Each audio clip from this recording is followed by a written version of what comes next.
या डिजाइन करके थी, उसके बाद में प्लान को आया है, इसी हमारे क्या हो गया हल हो गया तो वहाँ ये सब तरह लोग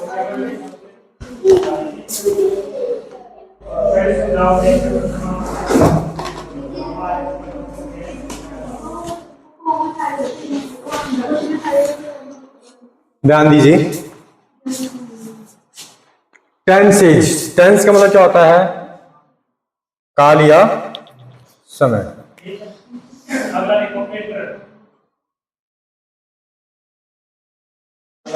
ठीक है, तो आज से प्रॉपर क्लासेस स्टार्ट हो गई है ना।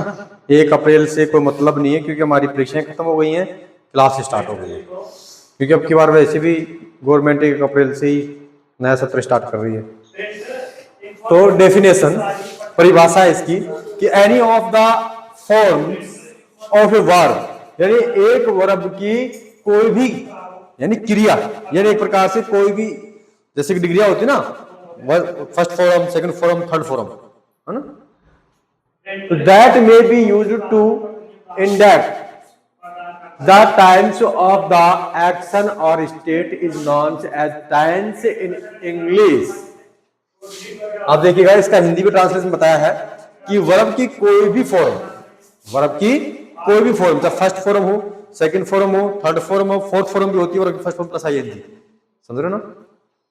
तो वर्ब की कोई भी फॉर्म जिसका प्रयोग, यानी एनी ऑफ द फॉर्म, यानी कोई भी फॉर्म ऑफ ए वर्ब, यानी एक क्रिया की, यानी एक क्रिया की कोई भी form that may be used, यानी उपयोग किया जाता है, यानी जिसका प्रयोग कार्य का समय अथवा कार्य का समय अथवा वर्ब के द्वारा अभिव्यक्ति की गई अवस्था, यानी time of the action, time of the action मतलब क्या होता है? समय, अथवा वर्ब की, यानी स्टेट अथवा state of nouns as tense in English, यानी अवस्था या स्टेट को प्रदर्शित करने के लिए किया जाता है।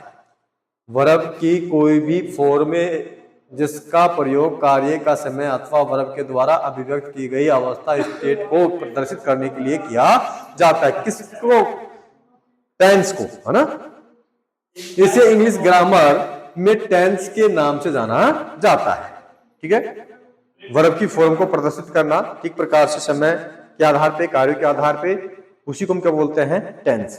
भैया कुणाल ठीक से बैठो, कुणाल, उपेंद्र इधर आ जाओ भैया, इस लाइन बैठो, पीछे नहीं बैठो कोई भी, दीवार का सार नहीं लेना। काइंड्स ऑफ टेंसेज, यानी जो काल या समय उसके प्रकार या टेंस के प्रकार। टेंस हमें यह बताते हैं कि कोई कार्य किस समय हो रहा है, वर्तमान में हो रहा है, भविष्य में हो रहा है, या भूतकाल में हो चुका है। ठीक है, इस आधार पर टेंस को 3 भागों में व्यक्त कर सकते हैं, जिसमें से हमारा यहाँ पे बताया कि tenses are of the following 3 types. कितने प्रकार बताए हैं टेंस के? 3, जिसमें प्रेजेंट टेंस वर्तमान काल को प्रदर्शित करता है, जैसे कि आई राइट ए लेटर, यानी मैं पत्र लिखता हूं। उसके बाद में पास्ट टेंस, यह बीते हुए समय को प्रदर्शित करता है, जैसे कि आई रोट ए लेटर, मैंने एक पत्र लिखा, यानी पहले समय की बात हो रही है। फ्यूचर टेंस, यह आने वाले समय को बताता है, जैसे आई शैल राइट ए लेटर, यानी मैं पत्र लिखूंगा, भविष्य की बात हो रही है ना। टेंसेज, यानी टेंस में वर्ब सबसे ज्यादा टाइम को डिनोट करती है। डिनोट का मतलब क्या होता है? यहाँ पे प्रदर्शित करती है। अतः वर्ब्स के 3 टेंसेज होते हैं, द प्रेजेंट टेंस, यानी द पास्ट टेंस, और the future tense. Divisions according to degree of completeness. प्रत्येक टेंस में निम्नलिखित 4 रूप होते हैं, जिसको हम बोलते हैं इंडेफिनिट या सिंपल टेंस। दूसरा है कंटिन्यूअस टेंस, है ना, इसके सामने आप टेंस टेंस लिख सकते हो, कोई दिक्कत नहीं है। उसके बाद में परफेक्ट टेंस और परफेक्ट कंटिन्यूअस टेंस। 4 हो गए, simple tense, continuous tense, perfect tense और परफेक्ट कंटिन्यूअस टेंस। ये आपको नाम ध्यान रखने होंगे।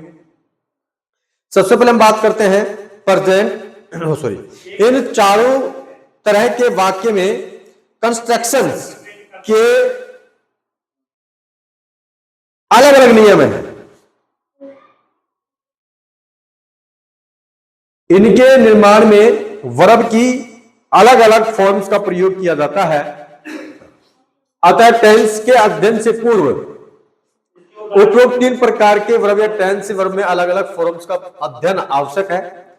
सबसे पहले हम बात कर रहे हैं यहाँ पे कि प्रेजेंट फॉर्म में फर्स्ट फॉर्म यानी स्लीप या फिर गो, कहने वाला प्रेजेंट टेंस में वर्ब की फर्स्ट फॉर्म, ठीक है।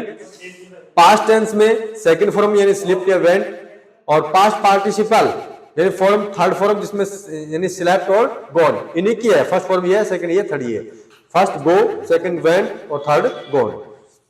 प्रेजेंट पार्टिसिपल फॉर्म जिसमें आईएनजी फॉर्म की बातों करते हैं, जैसे चौथी form, first form, second form, third form और फोर्थ फॉर्म। इसमें वर्ब की फर्स्ट फॉर्म प्लस आईएनजी यानी स्लिप, वर्ब की फर्स्ट फॉर्म है, इसके साथ क्या लगा दिया आईएनजी, स्लीपिंग हो गया। गो, उसके साथ में आईएनजी लगा दिया, क्या हो गया, गोइंग हो गया। इंग्लिश के प्रत्येक टेंस यानी कार्य एक्शन की कंप्लीट टेंस की डिग्री, कंप्लीट टेंस की डिग्री के अनुसार निम्न 4 प्रकार के माने गए हैं, जिसमें से पहला माना गया प्रेजेंट टेंस, पास्ट टेंस और फ्यूचर टेंस। अब इनके 4 भाग होते हैं। प्रेजेंट टेंस के प्रेजेंट इंडेफिनेट या इंडेफिनेट का दूसरा नाम क्या है, simple. Present continuous tense, present perfect tense और प्रेजेंट परफेक्ट कंटीन्यूअस टेंस, ठीक है। अब इनकी हिंदी की हम बात करें तो प्रेजेंट सिंपल टेंस क्या बोलते हैं, साधारण वर्तमान काल। प्रेजेंट कंटीन्यूअस टेंस क्या बोलते हैं, अपूर्ण वर्तमान काल। प्रेजेंट परफेक्ट टेंस क्या बोलते हैं, पूर्ण वर्तमान काल। और प्रेजेंट परफेक्ट कंटीन्यूअस टेंस को बोलते हैं पूर्ण अपूर्ण वर्तमान काल। फिर पास्ट टेंस की हम बात करते हैं तो पास्ट टेंस का पहला भाग हमारा पास्ट इंडेफिनिट यानी पास्ट सिंपल, जिसको बोलते हैं हिंदी में साधारण भूतकाल। पास्ट कंटीन्यूअस का मतलब अपूर्ण भूतकाल। पास्ट परफेक्ट का मतलब होता है पूर्ण भूतकाल। और पास्ट परफेक्ट कंटीन्यूअस का मतलब क्या होता है, पूर्ण और अपूर्ण भूतकाल। अब फ्यूचर टेंस की हम बात करते हैं। फ्यूचर टेंस के कितने भाग होते हैं, 4 भाग हैं, जिसमें से पहला हमारा है फ्यूचर इंडेफिनिट, जिसको हम बोलते हैं फ्यूचर सिंपल, जिसको हिंदी में क्या बोलेंगे हम, साधारण भूतकाल, भविष्यकाल। फ्यूचर कंटीन्यूअस क्या बोलेंगे, अपूर्ण भविष्यकाल। फ्यूचर परफेक्ट को पूर्ण भविष्यकाल। फ्यूचर परफेक्ट कंटीन्यूअस टेंस को पूर्ण अपूर्ण भविष्यकाल। अंडरस्टैंड। काइंड्स ऑफ सेंटेंसेस, तो इसमें हम बात करते हैं प्रेजेंट टेंस, पास्ट टेंस और फ्यूचर टेंस। प्रत्येक केस में 4 भाग ऊपर बता रखे हैं, ठीक है ना। सेंटेंस के भाग बताए हैं, जिसमें इंडेफिनिट, कंटीन्यूअस, परफेक्ट और perfect continuous. Indefinite, continuous, perfect और परफेक्ट कंटीन्यूअस। प्रेजेंट के भी ऐसे ही हैं, पास्ट के भी ऐसे हैं और फ्यूचर के भी ऐसे हैं। तो इसमें एक प्रकार से डायग्राम के माध्यम से बता दिया है। नीचे हम चलते हैं तो ये जो है जैसे प्रेजेंट इंडेफिनिट, इसके भी 4 भाग हैं। कैसे हैं, प्रेजेंट इंडेफिनिट में अफर्मेटिव जिसको हम बोलते हैं positive, negative, interrogative, interrogative, negative.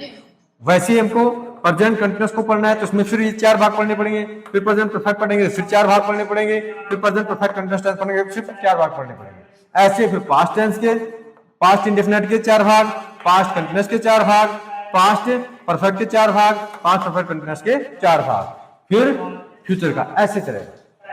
बात समझ में आ रही ना। ये तो आज के फॉर्मेट आपको तैयार करवाया है, बाकी समझाने का मामला जो है वो कल का रहेगा, ठीक है ना। तो इनके तो यही ध्यान रखना है कि टेंस 3 प्रकार के होते हैं, present tense, past tense, future tense. प्रत्येक टेंस के कितने भाग होते हैं, 4, जिसमें से यानी सिंपल है, कंटीन्यूअस है, परफेक्ट और परफेक्ट कंटीन्यूअस है। इनके भी 4 भाग होते हैं, जिसमें positive, negative, interrogative, interrogative, negative. बस यही मामला इसमें बताया है। अंडरस्टैंड। राइट कर लो, जो राइट कर लिया है वो याद करने का प्रयास करेगा। हाँ।